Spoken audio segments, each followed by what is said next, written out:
Good morning, everybody. Welcome. At this time, we'll call to order the Yamhill County Board of Commissioners formal session. It is January 3rd, 2019. And at this time, we'll have the Pledge of Allegiance. Justin, would you lead us in the pledge? I pledge allegiance to the flag of the United States of America and to the republic for which it stands, one nation, under God, indivisible, with liberty and justice for all. Thank you. This is the time we have set aside for invocation prayer. Commissioner Primizic. Yes, it's truly a pleasure and an honor today to welcome Raul Rodriguez to do the invocation. Raul has been a deacon with the Catholic Church for 20 years. He started down in Medford, but he's been with us here at St. James and McMinnville for 19 years and serves primarily our Hispanic population, but he has been doing the homily at the English masses and puts a great deal of humor into them. And I don't know if it's intentional or not, but Raul's just served our community in a tremendous way for years. And I just want to thank him for coming and doing the invocation for us today. Raul, take it away. Well, thank you for inviting me, and I just want to say that politics and religion are like the same, so it's like a vocation and to serve people, to care for our brothers and sisters. So, well, I have a prayer of Saint Therese that I just want to do this. So, in the name of the Father, the Son, and the Holy Spirit. Amen. Let nothing disturb you. Let nothing frighten you. All things are passing. God never changes. Patience obtains all things. Nothing is wanting to him who possesses God. God alone is sufficient. Christ has no body but yours. No hands, no feet on earth but yours. Yours are the eyes through which he looks, compassion on this world. Christ has no body now on earth but yours. In the name of the Father, the Son, and the Holy Spirit. Thank you, Raul.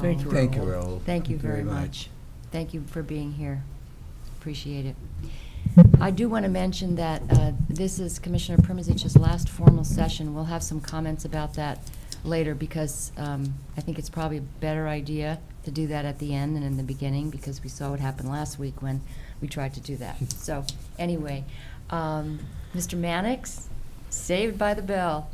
Mr. Kevin Mannix is here. He's on our agenda under the public comment period, but Kevin Mannix is the director of the Oregon Port of Willamette and the director of the Oregon Shipping Group, and is here to give us a little bit of information on the Brooks Intermodal and Transload Facility proposal. So it's nice to see you. Welcome, and we're glad you made it. Thank you, Madam Chair, Commissioners, and I've just been reminded what security can do. I had to take off my belt, had to take out my wallet, had to take out my cell phone, then had to take the pen off, then had to take so I went, and then I took off my coat. I finally got through security, but folks are very courteous, and I apologize, but I didn't allow that in my mind when I arrived here. So. Well, that's what Commissioner Primizic said. He probably got stuck at security, so we're glad you made it through. Thank you very Thanks much. for being here. And Happy New Year to all of you. I do have an item that I'll pass up to you, some copies of a handout, which will just give you some background information.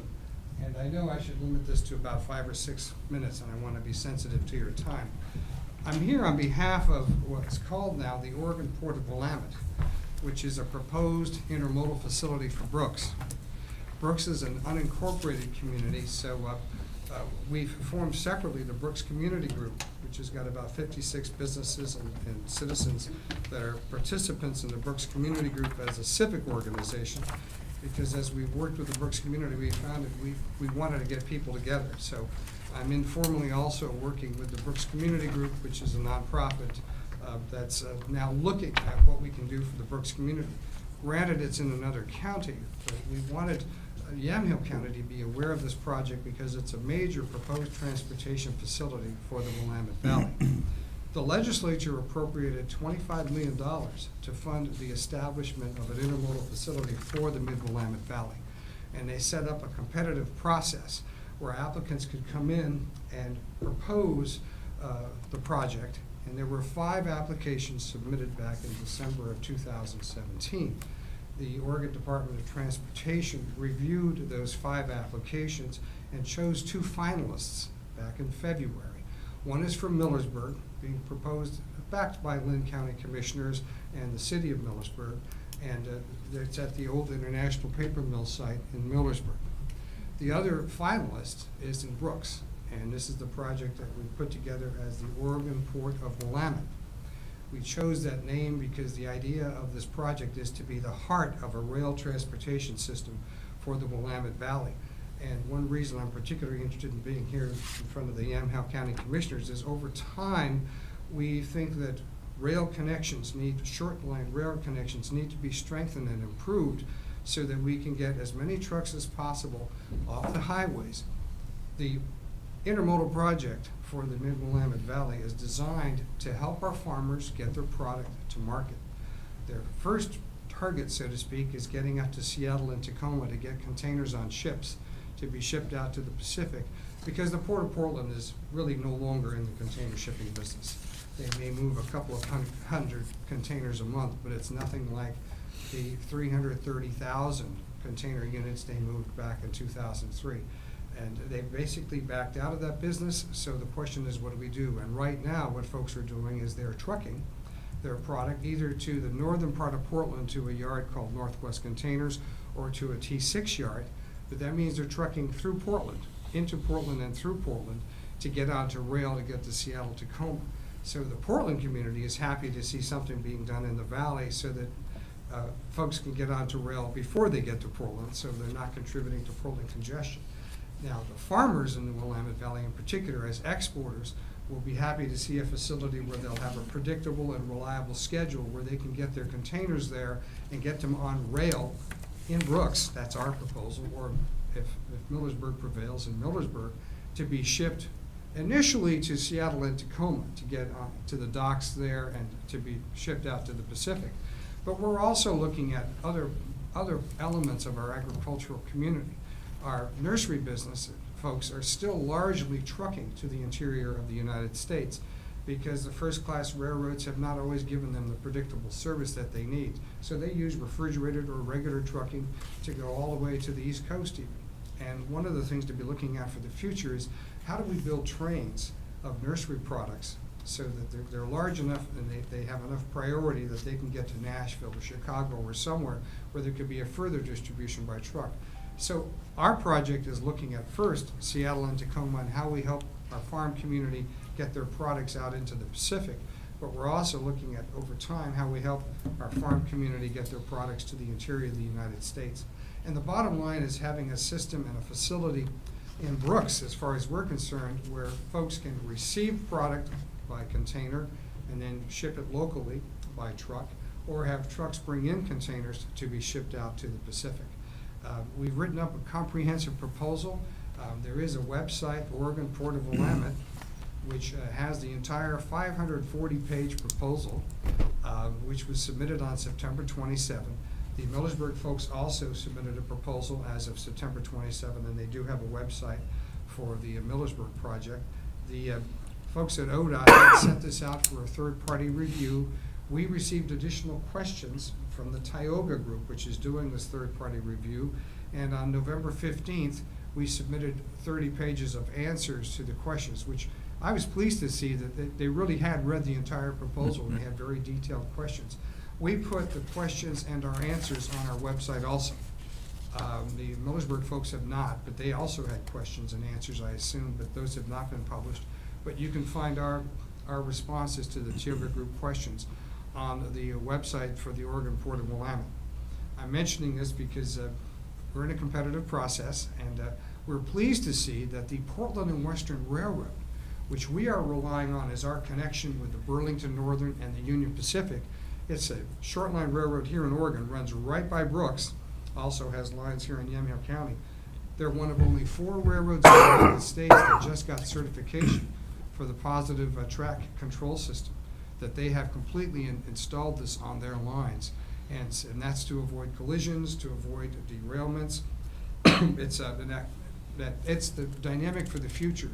Most railroads in the United States asked for an extension of time with the U.S. Department of Transportation as to implementing the system. Portland and Western is one of 4 railroads in the United States that on December 31st could say, we've got the system in place. So we're pleased to be working with a railroad that is safety conscious, public safety conscious, as well as efficiency conscious. And they've been great partners with us in this enterprise. To wrap up, and also to allow time for questions, I'd like you to know what the timeline is. We've been advised by the Oregon Department of Transportation that the Tioga report will become public a week from tomorrow. There's a special committee, I'll call it the secret committee right now because we don't know who's on it, but they're going to be called to meet next Friday to receive this report. Then this will be taken to the Oregon Transportation Commission, 5 persons appointed by the governor, and there'll be a presentation in February of the Tioga report. We will also be given 10 minutes to make a presentation to the Transportation Commission, and it's expected that they'll make a decision as to the winner at their March meeting. And we intend to be involved in this process for the long term. When I say we, the Oregon Port of Willamette, reaching out to our adjoining counties. But then there is another group that I run, the Oregon Shipping Group, that's been around for 3 years now, looking at what we can do to enhance especially rail transportation. And you'll be hearing more from us because, and this is just a friendly tickle for the future, we're looking at the Wheatland Ferry. And what are we going to do long term to get the state and the federal government to put some resources into looking at a bridge to cross the Willamette River at that location so that you have some alternative transportation that is reliable and predictable for the long term. You don't have to worry about the rise of the river. Now, I'm being naughty when I bring it up because it has nothing to do with my presentation today, but I want you to know that some of us are looking at what else we can do to help our counties be connected and recognize that the counties do not have the financial resources to do this alone. The state has to commit more resources, and that's why we were glad to see that the the state committed $25 million for this intermodal facility, not expecting counties to pay for it. And so as we work on this, we've recognized there's a limited amount of dollars available at the county level. The state needs to step up, and we're going to be encouraging that. Phew, that's my presentation for this morning. Very good. Thank you. Go ahead. Yeah, thank you for the presentation, and it's exciting to hear that kind of activity taking place to enhance our abilities here in Willamette Valley. I've been serving for the last year and a half on the Willamette Falls Locks Commission, looking at getting the locks reopened and being able to utilize the river as a resource for moving goods. And just wondered, Kevin, how this could connect with the work of that commission. We think that you're right on, Commissioner. The Willamette Falls locks need to be reopened. That we need to remember that originally the reason why Portland became Portland is because the Willamette River teed into the Columbia River, and that seemed to be a great transportation nexus. Now, over time now, in terms of maritime shipping with the larger and larger ships, it's harder and harder to get ships to be willing to go 110 miles upriver to Portland. Mm-hmm. They're still doing it for bulk, and they're still doing it for rail. But looking at the river itself as a transportation link for the future, as we're concerned about fossil fuel usage, CO2 emissions, and all of that, the carbon emissions issue, re-establishing river transport as part of our links for commerce, I think is part of the future. It won't be the same as it was when we had all those true steamships going up and down the river, because we have I-5, we have 99E and 99W, and all of the automobile and truck transportation system. But if we're looking for a smooth, fluid transportation system, river transport is a way to go. And so is rail transport, right. Reestablishing rail transport. And we're concerned about making sure that the rail lines that do exist are protected and then maintained and then developed so that they can serve the communities again. And that's going to take a lot of visionary work, but I think it's the wave for the next few years. And I'll add quickly that the federal infrastructure dollars that I think will be flowing over the next couple of years are a great opportunity for this state. When Congressman DeFazio is now will be chairman of the House Transportation Infrastructure Committee, he will be a great champion for us and for the state of Oregon as to transportation issues. I know he has to worry about the national picture. He's chairman of this committee. But I've noticed that the main staff person who will be his chief of staff was born in Lebanon, Oregon, and is a graduate of Willamette University. Wonderful career with the federal government. We have an opportunity here working with Congressman DeFazio to make a difference for Oregon transportation. I'm sorry, I'm starting to give you a speech. I got excited when you started to talk about it. Okay, I think there's a I lot have to one have. question, piggyback on to the rail aspect. As you probably know, if we look at Cascade Steel, we look at Hampton Lumber, Fort Hill Lumber, to build those trains, I'm a firm believer in short line railroads, but to get their products to East or up to Portland, they have to, as you know, probably, they have to go all the way down to Albany to cross the river to get back up to Portland. So as we talk about new bridges over the where the Wheatland Ferry is and everything, what about rail? So the short hauls don't have to go all the way down to Albany and get on the other tracks on the other side and to go all the way back up. to Commissioner, Portland, you're so. spot on that. We think that we need to be taking a look at opportunities to add rail to our network. And I can't do it everywhere, it's very expensive to do, but if you're going to, and I will tell you this, I visited with the Speaker's office to talk about the Columbia River crossing issue. And I advocated to them, stop talking about light rail across the Columbia River. Talk about a highway bridge and a rail bridge. A rail bridge that can carry freight can also carry light rail if Vancouver decides they want to have a light rail commuter system. But a light rail bridge cannot carry freight. And start with the freight side, and all of a sudden you've got a communications network. And then look, how do you connect that bridge up with the Willamette Valley, and how do we have alternative rail connections? We're hoping that the Brooks project, as the heart of a transportation system, can open up that discussion. And we intend this to be the beginning of a major transition of transportation where we are looking at rail again and how we better connect our rail systems. Okay, thank you, Kevin. Mr. Mannix, you talked about UP, and we have had Union Pacific in part of the county on a trail now, which is considered multimodal transportation corridor. Do you see any future application to Union Pacific and using that, which is now proposed to be a recreational trail? Or is that something that's been talked about, or does anybody consider that? I think, Commissioner, I think that we need to start that conversation too. And to be blunt about it, I think we are best off looking at our own resources and our own short line railroad capabilities and then partnering with the first class railroads. Union Pacific has made it pretty clear that their new strategy is, full trains going 500 miles. That's what they're interested in. And anything less than that, they're less interested in. Well, then there's the opportunity to say, let us take over. And this is an area where I have to be careful because we need to evaluate it. Where can we step in and make a difference? We're now talking to Lake County, which I love to say is larger than Delaware, larger than Connecticut, and larger than Rhode Island. And it's 8,400 square miles with 8,200 people. But Lake County owns a 55-mile railroad, and the Goose Lake Railway runs on it, and they connect up with Union Pacific. It's their lifeline. So Union Pacific is a critical partner for them as to how they have three major businesses that have to use that railway. Now, looking at Yamhill County, looking at the Willamette Valley, I would like to get more information about what Yamhill County's interest may be, so we can serve as advocates. When I say we, the Oregon Shipping Group is about how do we help move freight for our communities. So we can take a look at what are the options there. And I don't want to speak out of ignorance. I'd like to get some more information. But we have found that when we talk to the first class railroads, if we give them some options where they're not really, I'll say it, responsible, but other people can do something, I think there's some openings there. Thank you. Any questions, Commissioners?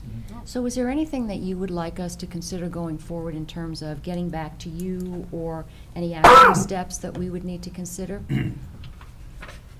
I would welcome the commissioners simply taking the position. I don't want you to choose sides between Millersburg and Brooks. I mean, we're in that competition. But our Oregon Shipping Group would welcome the chance to meet with Yamhill County planning folks and staff to talk about your transportation needs. When I say the shipping group, that's the advocacy group separate that I run, has about 60 businesses that support it.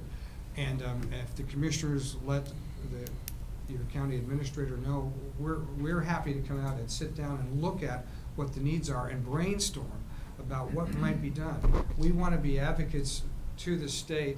We don't want to advocate for anything that Yamhill County doesn't want or would be concerned about, but I do think as independent advocates we can help with issues that, I think Lake County is a good example. I'm going down there in a couple of weeks just to get to know the folks, because we think that railroad will need some help. It needs to be redeveloped.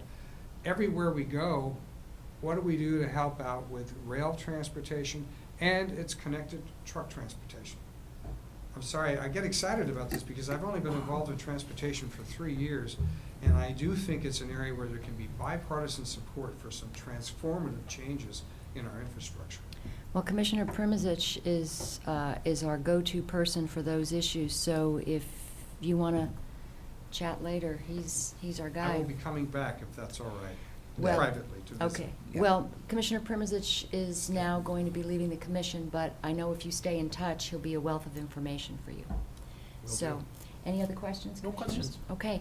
Mr. Mannix, good to see you. Thank you for coming, and we'll be in Thank you very touch. much. Thank you for the opportunity. Okay, thank you. Have a good one. Happy New Year. Kevin, could you leave a card for me, I please? would be glad to. Thank you. Thank you. So we can move on to item B, which is our agenda, and this is a informal session, so we've not addressed these prior in informal, so we'll take each one, and that's item B1. Actually, is there anything on this proposed consent agenda that commissioners would like? Can we take them as a? There's not a consent agenda. no so consent No, we'll have to- but can we take these as a list of contracts and grants, or do we want to take each one separately? All right. Individually. So we'll start with B1, the consideration of approval of Amendment 7 to the agreement between Yamhill County Health and Human Services and G42 Systems LLC, and that's a prior Board Order 13-652 for continued rain tree software support not to exceed amount of $268,184 through December 31st, 2019. This might be a little confusing because we did not add the not to exceed amount. That was not perhaps in any of your information, but if there's any questions about that, I was just mentioning to Commissioner Olson that basically what we're looking at is the monthly average for this support system for our electronic medical records is $3,350. The not to exceed is being increased by $34,560. So it's a little confusing, but that Amendment 6 was not to exceed $233,624. Now we're just increasing the not to exceed amount. So if there's no more questions, or perhaps Christian, if there are any questions for Christian, then any questions? I would move approval, but I think it'd be important to clarify the change, if I understand what you're saying. So, just to show that what we're actually doing is just increasing the not to exceed by that amount. By the amount of 33,000 or whatever Can we- it was. Yeah, 34,560 is the amount being Right. added for the next.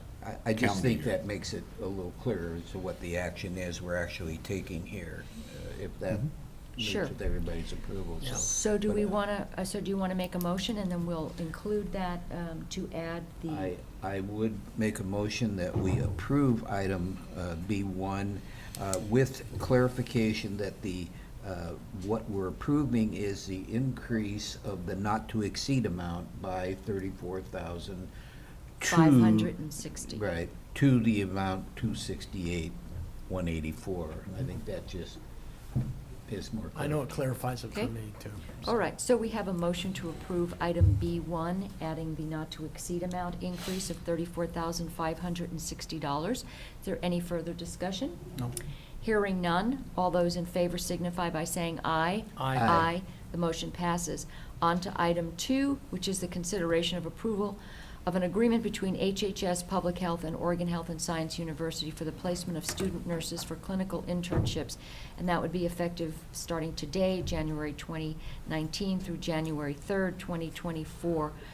Basically, this is just an agreement that we've had before, and we're just bringing them on board, which is a help to our public, sort of beefs up our public health services with student nurses and allows them to have those internships in place here. Yeah, Madam Chair, after reading all the documentation on that, I would make a motion that we approve item number B2. I think it's a great program. It helps, it's a win-win situation for the nurses and for the county, so I'd make a recommendation that we approve item B2.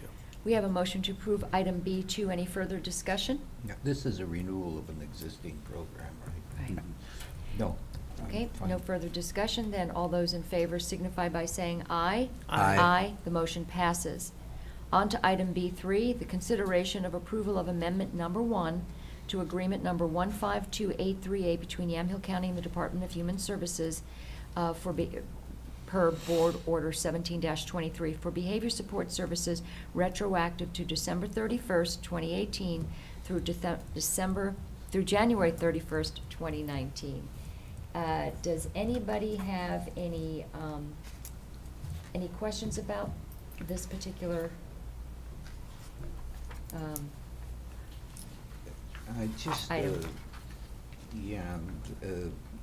agreement 152838, can you help me with that, please? The prior agreement? Yes. Yeah, let me look that up.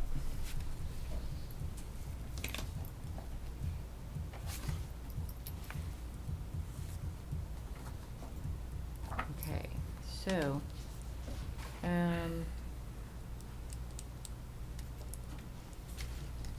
what is it that you'd, Well, the agreement in essence that we are currently doing with DHS, I'm Okay, very so- concerned about DHS. I'm very concerned about DHS too, trust me, believe me, but that's another story. Yes, But don't worry, we're on them. well, I know that. got 'em on I the just- run. But we're. But we're- let me explain We're what- doing an amendment, Yes. number 1, to This an is- existing agreement. I just want to make clear for my. Right. We are going to get a revised agreement from DHS to continue to provide those behavior support services. So these are people that get home-based care in our community, and these are funds that DHS pays for. Provide. These are people with disabilities, and they're getting money through, it's called State Plan K.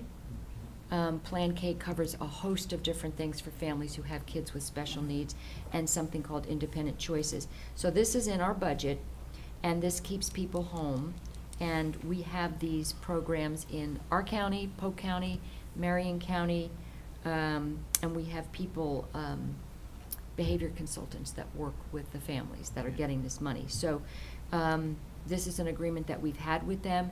We manage this in our county, Okay. so. We're managing money being provided by DHS. By DHS. Okay, and we allocate those resources where we judge they're needed. Well, these are people who are eligible Right. for these programs, and then we But we manage those here. determinations. Right. Okay. All right. So- I just I think, Madam Chair, the only question I had, and I think it was explained very well in the documentation that came with the agenda, is I had a concern about the IRS withholdings and the General Services Administration list of parties excluded from federal procurement, but I think this states that very well, that the county is not subject to backup IRS withholdings, so I think it explains, so we don't have to do withholdings. Because it says county is exempt from backup withholdings. The county has not been notified by the IRS that county is subject to backup withholding as a result of failure to report all interest or dividends, or the IRS has not notified county that county is no longer subject. So I think that was some kind of concern, because normally in these kind of things, if that isn't stated, then we have to do a lot of the withholdings for the people that are working on their behalf with the county. But I think that's clarified myself. Does that make sense what I'm talking about, Christine? Because it's right in the contract. Yeah, So, those programmatic questions would best be answered by Silas, but I have no okay, reason to but disagree with I'm what satisfied then, what you because I said. think this answered it for me, so I'm satisfied. All right, we have a motion to approve. Item B3. Any further discussion? Hearing none, all those in favor signify by saying aye. Aye. Aye, the motion passes. This is item B4 we're on now, consideration of the approval of grant agreement number 18-536 between Yamhill County and the State of Oregon Office of Emergency Management for the Emergency Management Performance Grant Program. The total amount is $91,669 in grant funds, and those are going to be retroactive to July 1st, 2018 through June 30th, 2019. Now, I've got a, this is our typical emergency management performance grant, which comes before you on a regular basis.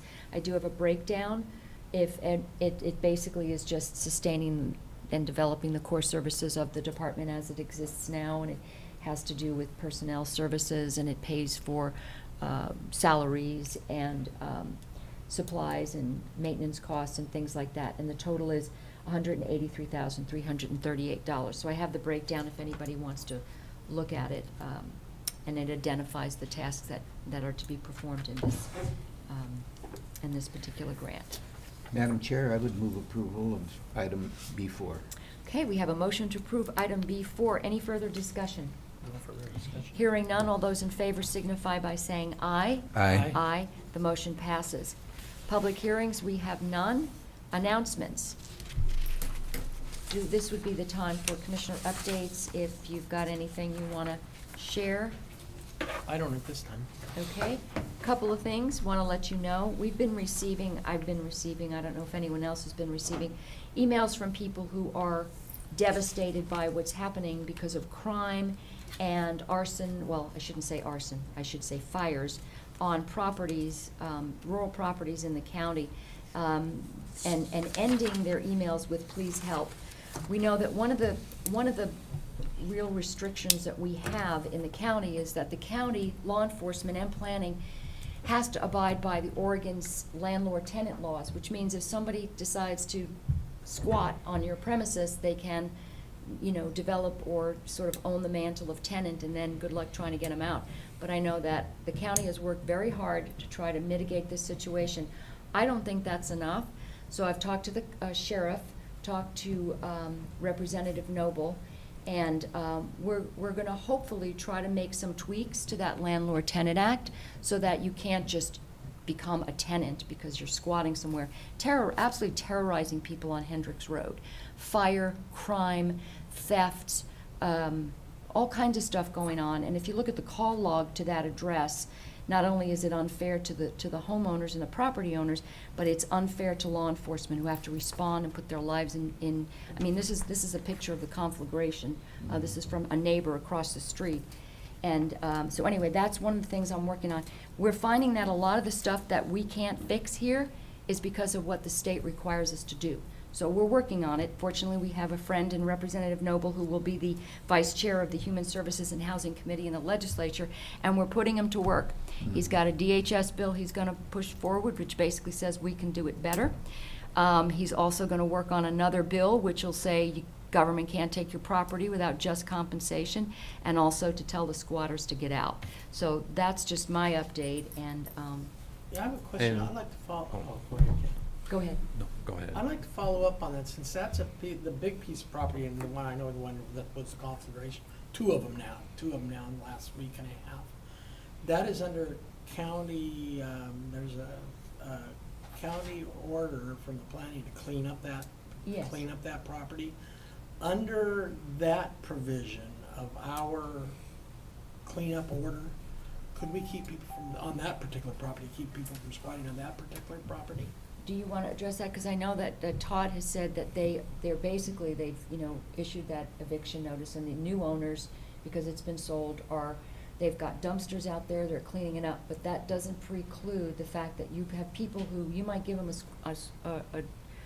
an eviction notice, but they're still there, they're still causing problems, and So that's the. Yeah, I don't believe our code Ours enforcement is. action Yeah, would and allow I'm us very to familiar with the ORS eject one. anyone.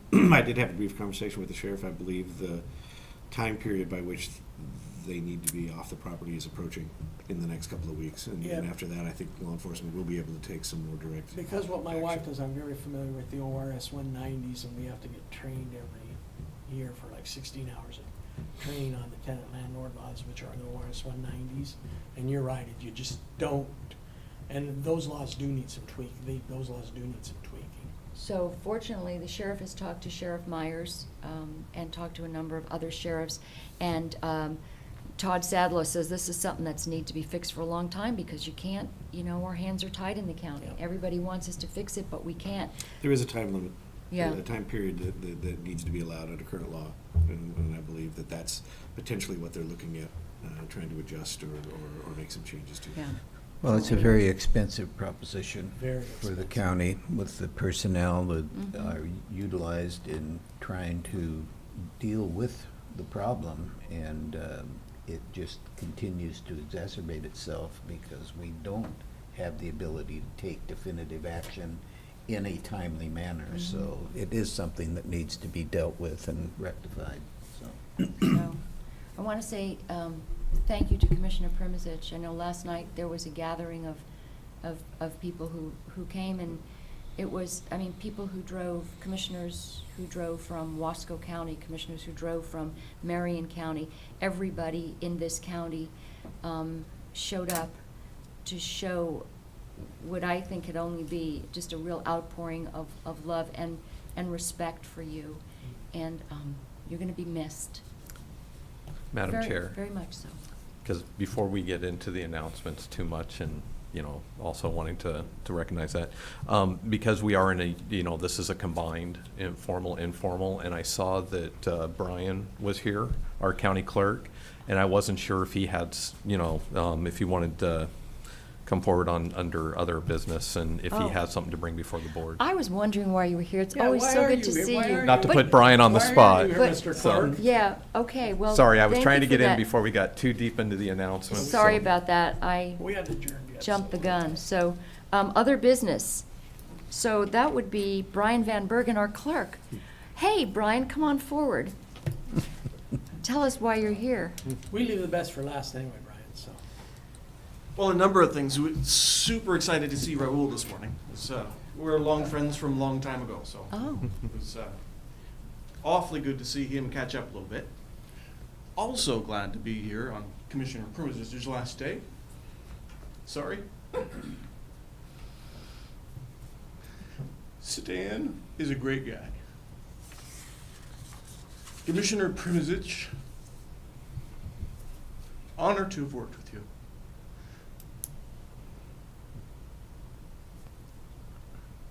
Just want to thank you for the citizens of Yamhill County who have no idea how much you've worked, no idea how much you've toiled and have worked tirelessly on their behalf. Nothing of self-interest on your part, but certainly that strong desire, as Raul was saying, of serving your fellow man. An honor to have been with you these last 4 years. Thank you. Sorry.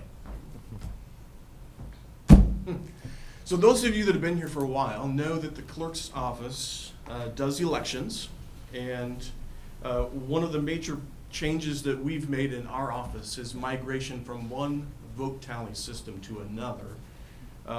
That transition went well on many counts. The new vote tally system does what it's required to do.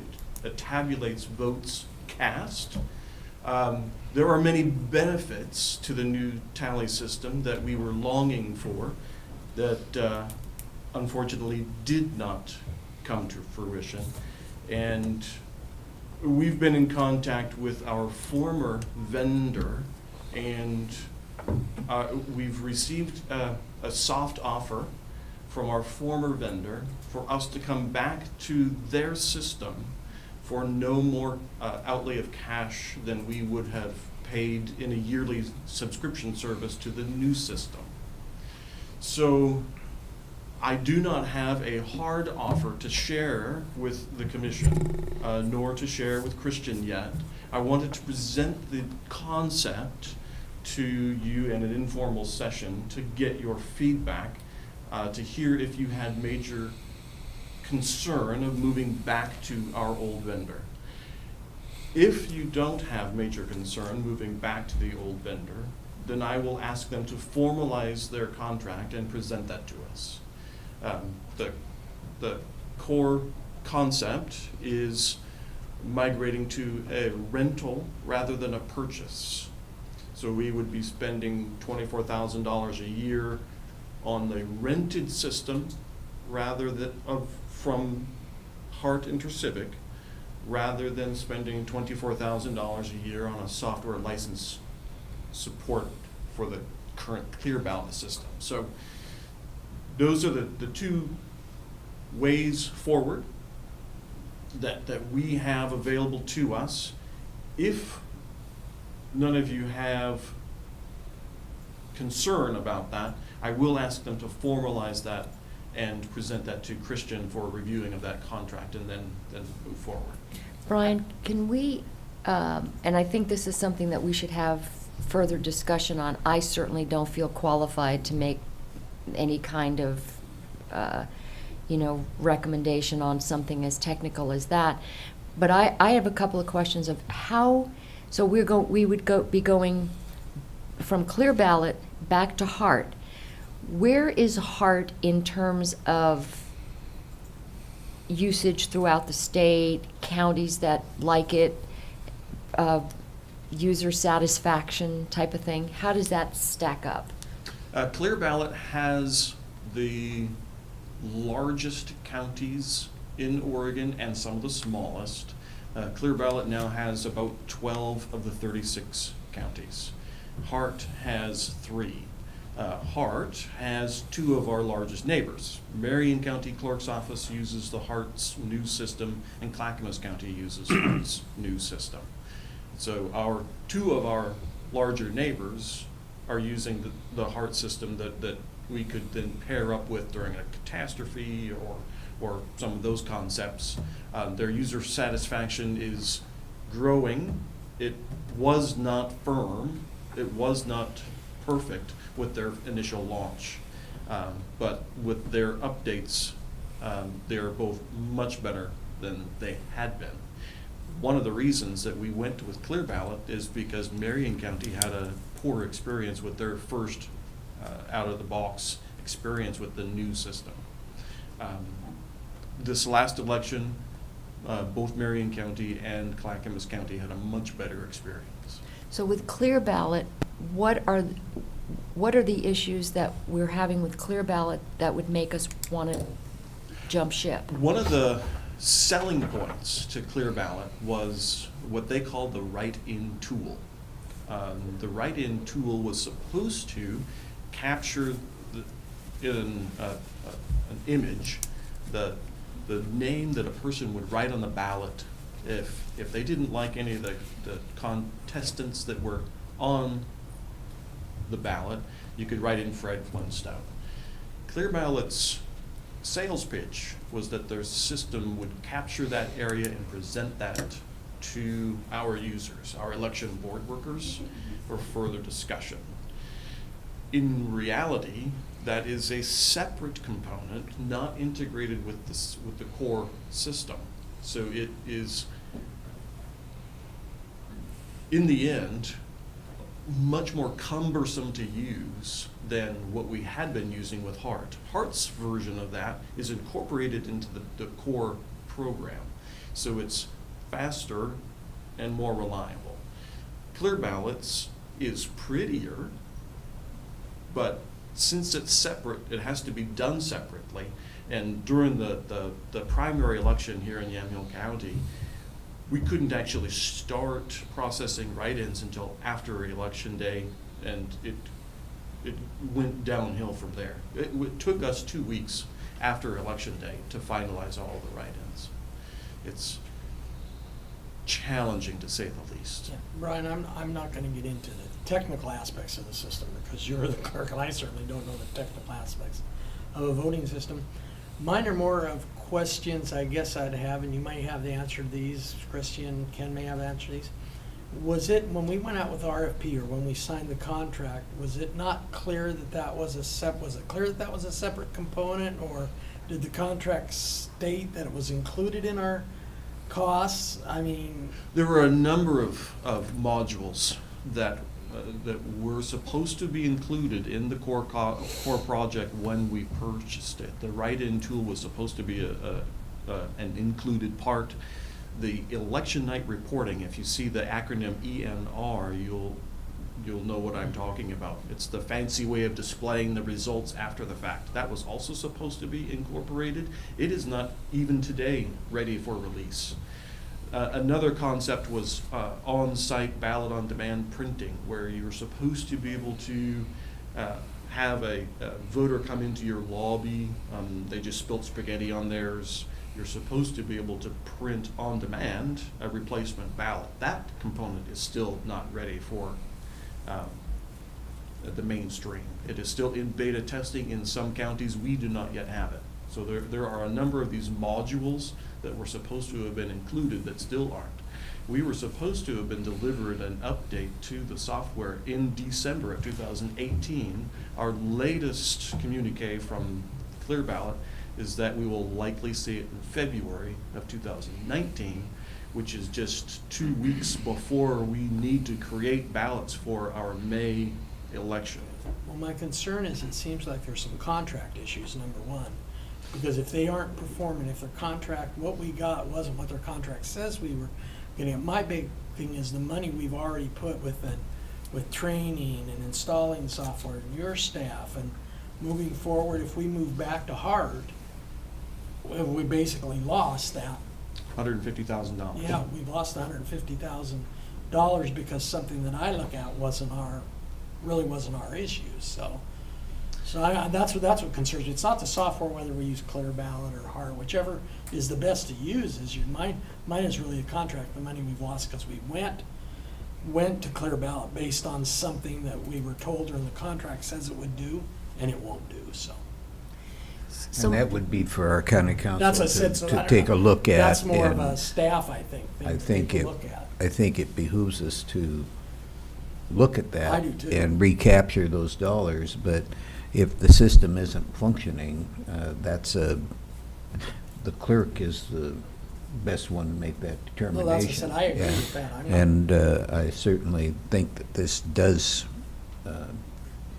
warrant some further deep dives by the clerk and county council. I've had several conversations with Brian about this, and I know he's been working hard with the current vendor to try and fix some of these issues, and not to get too deep into the weeds, but I think some of this is not that it isn't working, but that it isn't working like we thought it might, and maybe some of it is not working at all. And obviously, if that's the case, then those are issues that we need to look at. But yeah, we've been having conversations, and it's always easier to try and fix the issues you have with your current provider than it is to completely switch, and we can continue to have those conversations. Right, because what I'm hearing Brian say is there's some modules that we were supposed to get that were supposed to be included, and there's several modules they want to charge us for. That's Some of the language in the contract, to stay in the weeds a second, some of the language is some remedies they have 24 hours to fix, some remedies they have weeks to fix, some remedies in the contract say, oh, but if we have to go back for federal certification, then you need to give us time. And that is unfortunately one of the problems that we're in right now, is some of those components that need to be fixed through their staff and then go back through federal certification, which is a time-consuming process.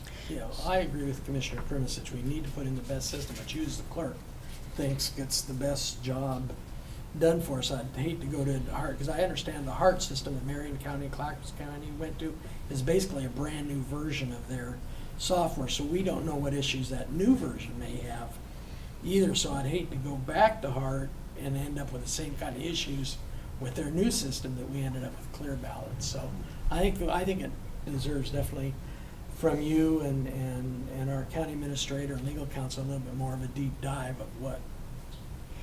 Yeah, and I would really like to just maybe have a work session where we can ask some more questions. Yeah. And the other thing is, I would really like to hear from the other counties that have both systems. Mhm.